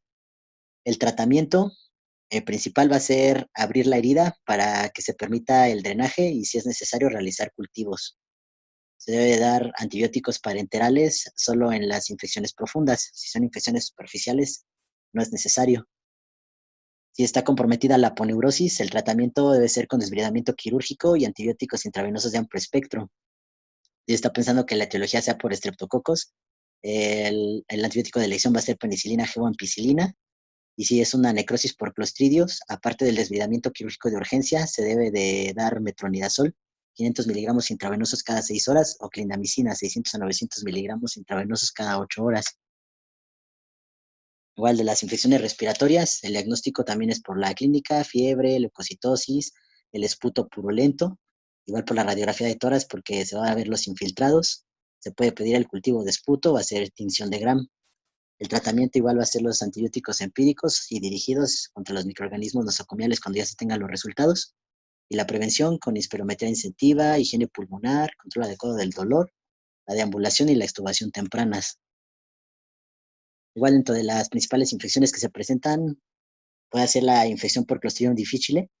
Esta puede presentarse en cualquier paciente que haya recibido antibióticos, incluso aunque haya sido nada más un esquema profiláctico. Y tiene una amplia variedad de presentación que puede ser desde leve hasta que amenaza la vida. La leve pues, se caracteriza por diarrea y síntomas mínimos. La moderada es que ya necesita el paciente líquidos intravenosos, tiene dolor abdominal, moco y sangre en heces, una leucocitosis de 10 a 20,000, fiebre de bajo grado, puedes observar la colitis pseudomembranosa en la colonoscopía.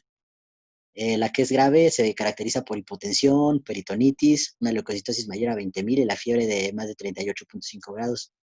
Ya cuando amenaza la vida es porque ya el paciente presenta perforación, megacolon tóxico, isquemia, y además puede requerir de transfusión o de tratamiento con vasopresores.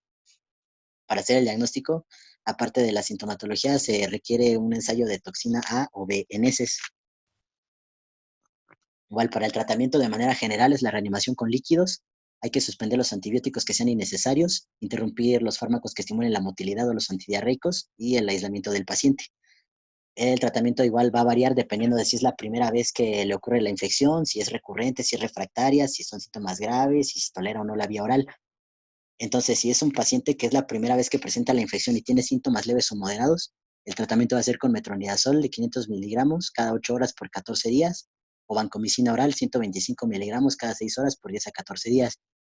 Si es la primera vez, tiene síntomas graves y además tolera la vía oral, el tratamiento igual va a ser con metronidazol y vancomicina, más la consulta con gastro, infecto y con cirugía colorectal.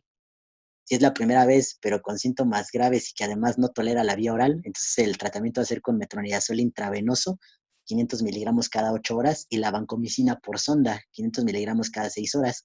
Más, en algunas bibliografías mencionan los enemas rectales con vancomicina, eso solo si lo indica infectología, y además puede requerir colectomía abdominal total.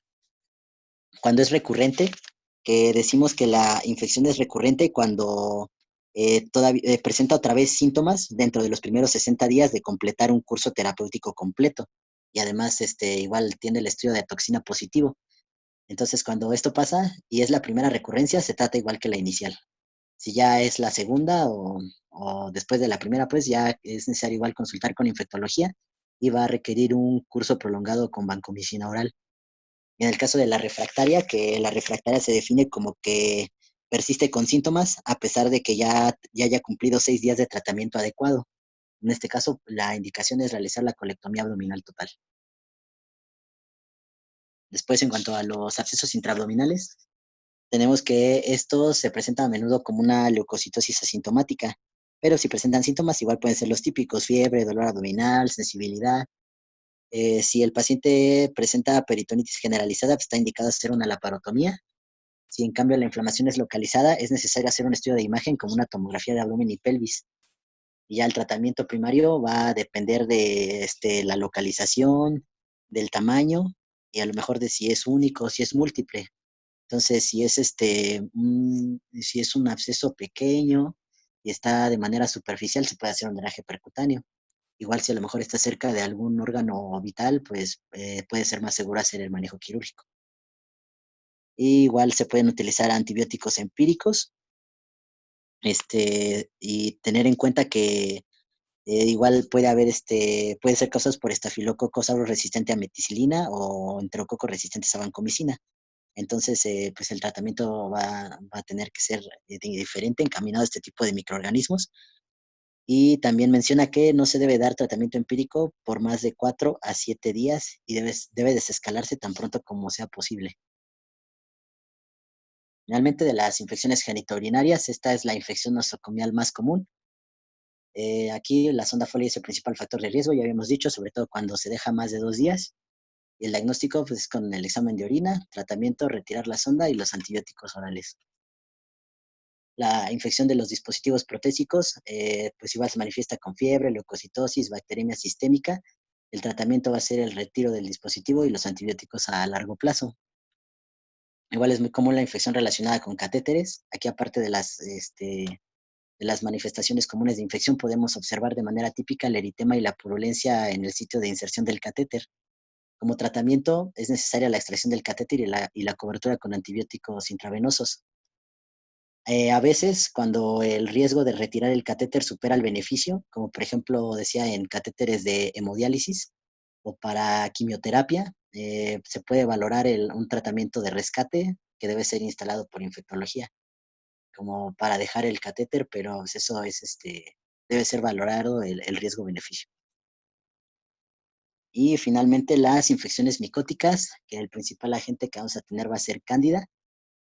Aquí el factor de riesgo, o cuando lo podemos pensar que puede ser una infección por cándida, es cuando el paciente ha sido sometido a antibióticos por un largo plazo o que tiene catéteres permanentes. Aquí igual si el paciente tiene fiebre persistente y no se identifica una fuente bacteriana, aparte de los cultivos de rutina en sangre, pues debemos de pedir los cultivos para hongos. Se debe de remover todos los catéteres y hacer un examen de la retina, buscando endoftalmitis por cándida. Y como tratamiento podemos establecer anfotericina B, fluconazol o micanfugina. Y pues ya, antes de las conclusiones, ¿alguien tiene alguna duda o un comentario?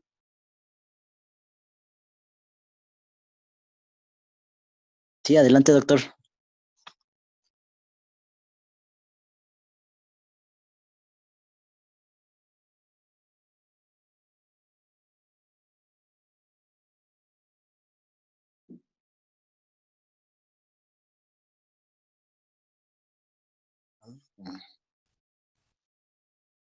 Ah,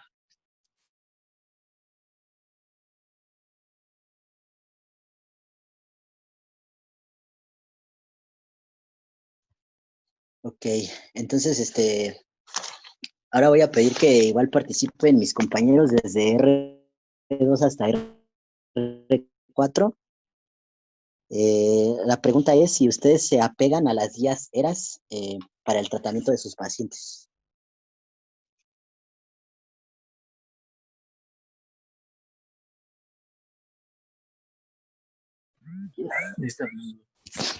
Bueno, Sebas, yo creo que pues nosotros no nos apegamos al 100% a las guías, solamente nos apegamos como quizás así por máximo un 50-60%. Es algo que no tomamos mucho en cuenta porque pues a veces es como la recomendación pues que nos da el escrito y no solamente aquí, ¿no? Sino en otras escuelas, vamos por ejemplo al ISEM, yo que tengo la oportunidad de ir ahí al ISEM de Naucalpan, pues normalmente te dicen, no, a los 5 días dale de comer, a los 3 días, pero pues realmente creo que, al menos yo en la poca experiencia que tengo, pues, he visto que pocos cirujanos de los que conozco, tanto aquí como afuera, pues se apegan al 100% a las guías.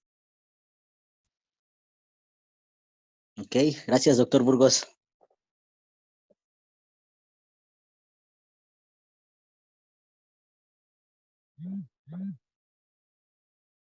¿En cuánto tiempo se le da, por ejemplo, nosotros ahí en el hospital, se le da de comer a los pacientes que fueron operados de una restitución?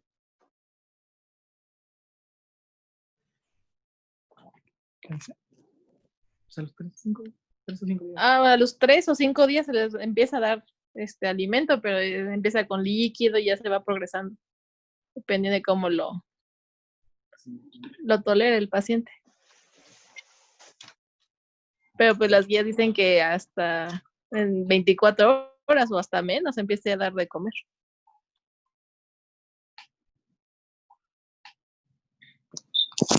Pero bueno, Sebas, Ajá. Sí, también, adelante, bueno, doctor.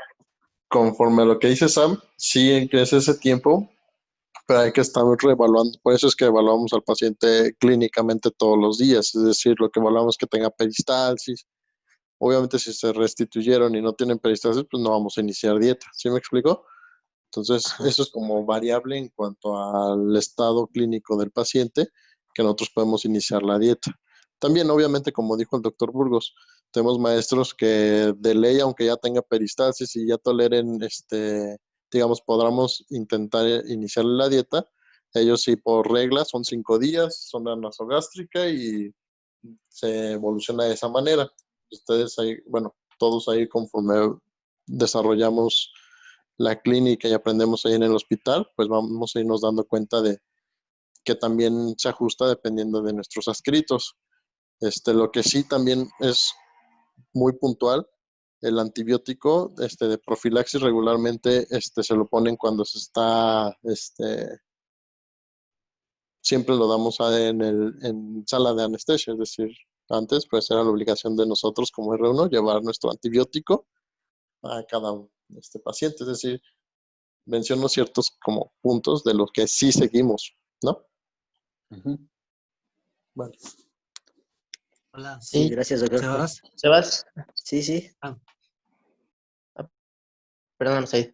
No, Bueno, adelante, yo doctor, creo que... adelante.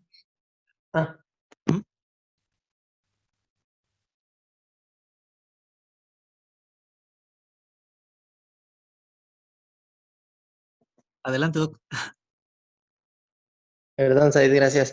Yo creo que en mi experiencia, pues digo, los 2 años y cachito que llevo en el hospital, sí ha cambiado un poquito eso del protocolo, pero sí es un trabajo realmente, pues en equipo. También hay parte desde anestesia, desde, bueno, pues, principalmente nosotros, y también enfermería, o incluso algunas otras cosas. Lo que nosotros creo que sí cumplimos, como bien decía Jaime, hemos estado cambiando un poquito, tal vez el retiro de sondas y catéteres. Muchas veces lo que decía el doctor Pinto, pues sí, no, pues es que se la pusieron en urgencias. Bueno, pues ya se la quitamos, ¿no? Tratamos de ir progresando en eso. Lo del ayuno también ha cambiado. Yo creo que cuando llegamos a muchos pacientes, muchos adscritos y muchos de nosotros residentes, pues 5 días de ayuno, independientemente de la cirugía o de cómo va la evolución del paciente. Creo que sí, eso ha cambiado un poquito. Les tratamos ya de, pues, de tener menos en ayuno a los pacientes. Inicialmente, bueno, principalmente ya al inicio de peristalsis, algunos ya pues les iniciamos la dieta, ¿no? Independientemente del tipo de cirugía.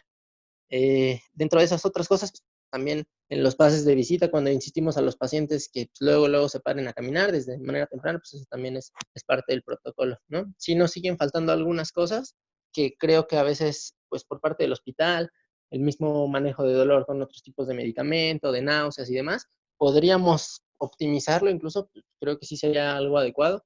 En muchos hospitales como el GEA, sí tienen protocolos de ERAS, por ejemplo, en paciente con apendicitis postoperado, en pacientes fase 1, fase 2, los pueden dar de alta igual hasta el mismo día.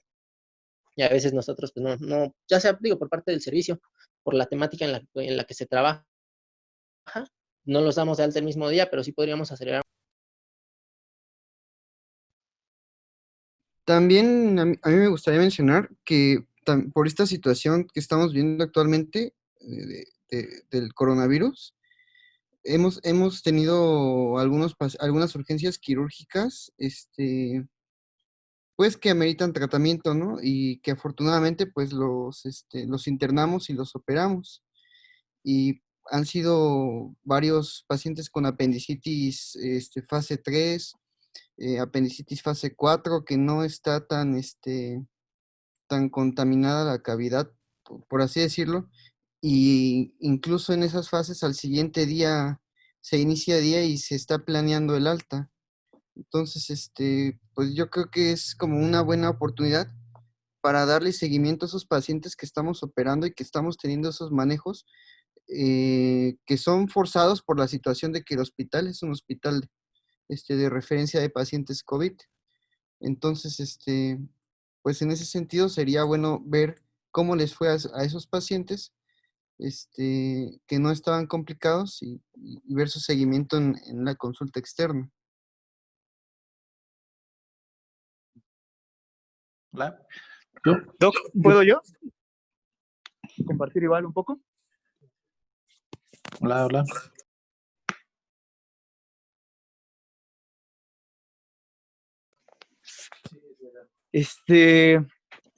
Son varios puntos, ¿no? Yo creo que tal vez sí se ha evolucionado mucho de épocas que a lo mejor a nosotros nos tocaron un poquito ya, o al menos épocas a nosotros nos han tocado en donde se ha tratado de hacer pues un poquito más de trabajo o en cuanto a seguir el protocolo de eras. La verdad es que cumplirlo al 100% es bien difícil.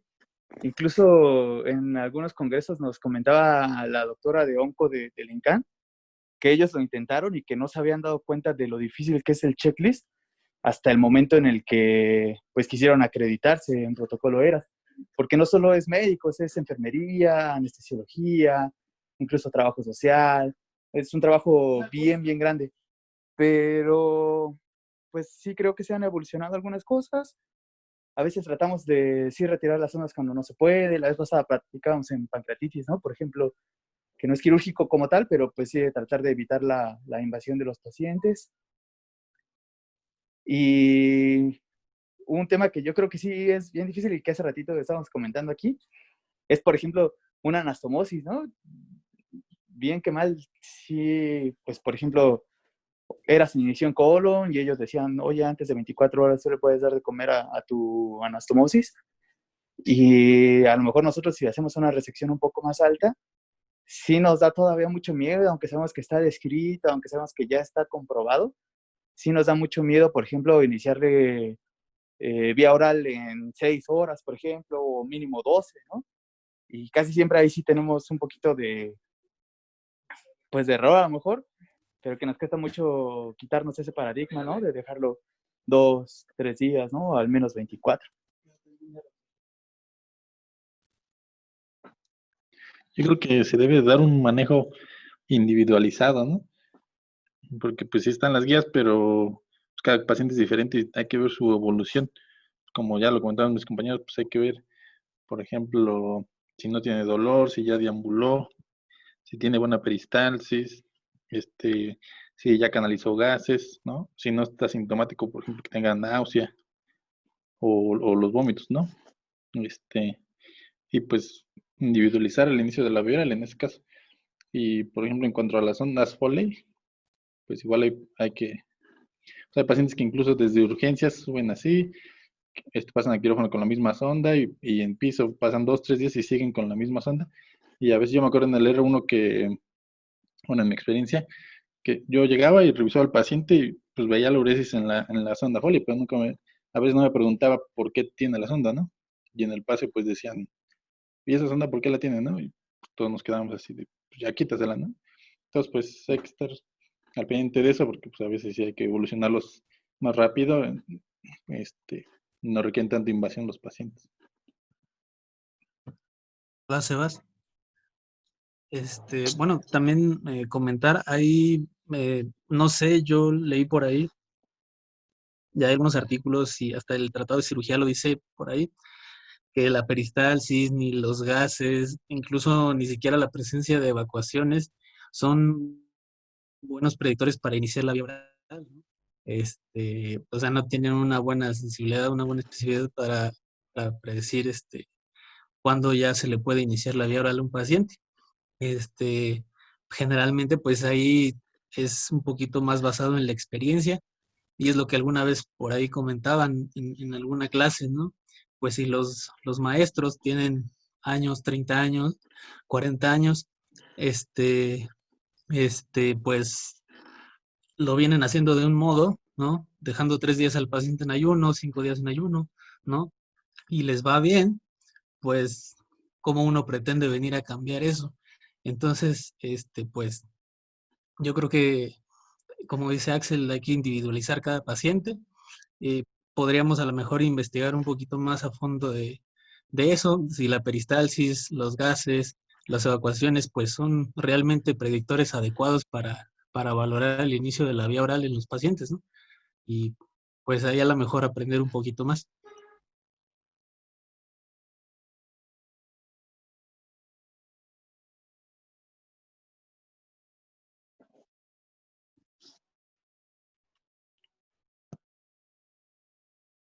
Sebas, Sí, adelante, doctor.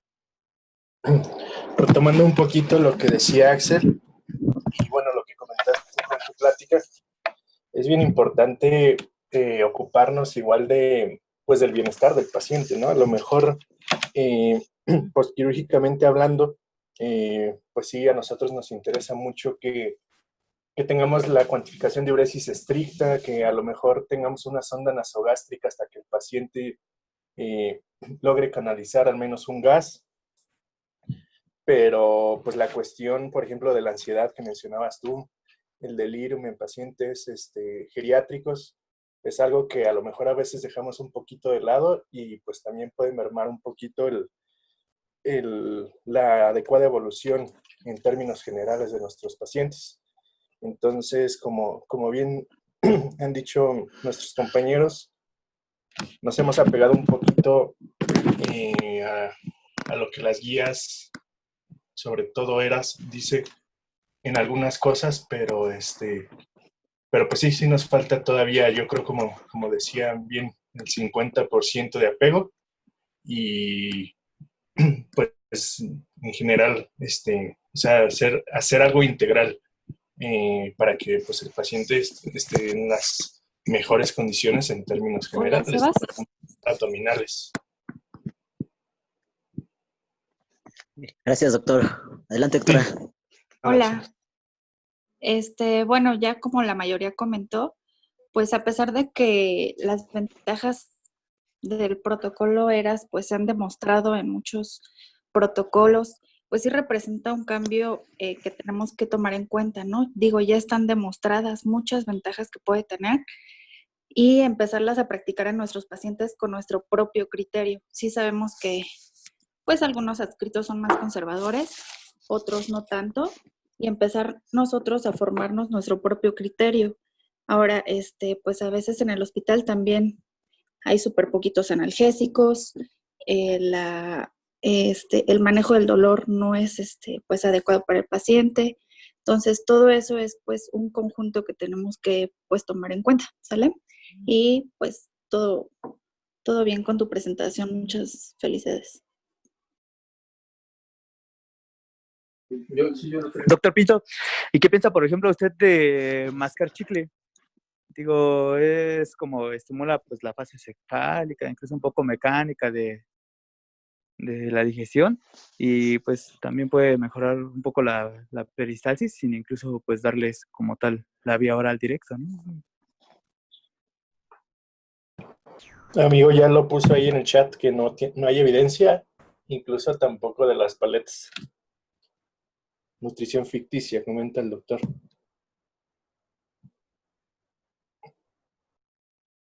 Gracias. ¿Alguien más tiene algún comentario? Igual me gustaría escuchar la opinión de un R4. A ver, el doctor Castañón. Hola, buenas noches. Hola, doctor. Pues bueno, Sebas, ¿qué te puedo decir? Creo que ahorita de la experiencia personal que fui al servicio social, creo que sí tenemos que apegarnos muy fuertemente a las guías ERA. Creo que las sesiones bibliográficas que se dan como parte de la formación del Hospital Juárez de México como R3 me sirvieron muchísimo. Normalmente no tuvimos así muchas cirugías en Jalpan, pero sí me puedo ir satisfecho porque fueron variadas. Tuvimos desde oclusiones, apéndices, vesículas, amputaciones, próstata. Y creo que algo que me gustó mucho es porque en el servicio social te dejan, ahora sí que tú eres el cirujano, ¿no? En ese momento. Teníamos aproximadamente pocos pacientes, teníamos entre 8 o 10 pacientes y ya cuando empezó más o menos 5 pacientes, pero siempre traté de apegarme bien a las guías ERAS. Afortunadamente los cirujanos con los que conté ahí me decían, tú eres el cirujano y lo que tú digas. O sea, la cirujana de entre miércoles a viernes, me gustó también mucho trabajar con ella porque yo le comentaba lo de las guías, la pronta recuperación del paciente y ella también me dice, sí, por supuesto, yo estoy a favor de las guías y hay que implementarlas y siempre se le da al paciente de comer inmediatamente después de posoperado, que ya estuviera recuperado la anestesia, que no tuviera dolor o otra complicación que no fuera de la cirugía, inmediatamente se le daba de comer Y creo que por la experiencia personal, te puedo decir, Sebastián, que hay que apegarnos a las guías ERAS. Les va muy bien a los pacientes, les va excelente. Solamente, y te lo digo así con todo el corazón, solamente tuvimos una defunción en todo el servicio social. Un paciente gran quemado, o sea, tenía más del 84%. Fue el único que falleció, afortunadamente. Pero de ahí me voy bien porque casi todos se fueron bien, todos los pacientes. Y apegándome a las guías ERAS, el reforzamiento que se dio como R3 en las sesiones bibliográficas, eso me sirvió muchísimo. Hay que apegarnos a ellas. Gracias. Gracias, doctor. ¿Alguien más, amigos? Sí, Sebas, primero pues comentarte que, pues, bueno, es muy buena clase. Es bien importante recalcar que en la cirugía electiva de intestino, pues sí está demostrado que la nutrición temprana, la alimentación enteral u oral temprana, pues te va a mejorar la estancia intrahospitalaria, los días de estancia, el riesgo de infección, y no hay evidencia de que haya un aumento en el porcentaje de licencia de anastomosis. Pero esto estamos hablando en el concepto de una cirugía electiva, ¿no? Claro está, la mayor parte un gran porcentaje de los pacientes que vemos en el hospital, pues no vienen para una cirugía electiva o vienen en situaciones de urgencia, en pacientes desnutridos, que van a tener otros factores de riesgo que tal vez sí puedan asociarse a una dehiscencia, ¿no? El hecho que tengan un sangrado intenso, choque, y que también estén desnutridos. Bueno, eso por una parte, ¿no? Y es algo que tenemos que tener bien en cuenta al momento de iniciar la alimentación temprana. Los catéteres, pues yo creo que eso es algo que ya prácticamente todo el servicio lo ha adoptado, incluso los maestros que eran muy conservadores. Es algo que se ha venido cambiando y pues para bien, ¿no? Gracias. Ok, gracias, Doc.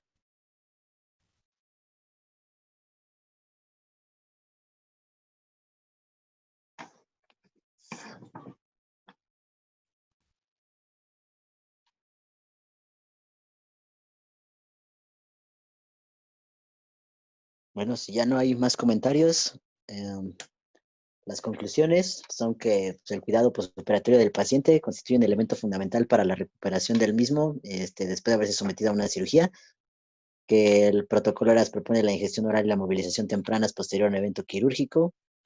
No se recomienda la colocación de drenajes de manera rutinaria y estos deben ser retirados lo más pronto posible. Y que es importante reconocer y tratar las complicaciones postoperatorias de manera temprana. Y eso es todo, amigos.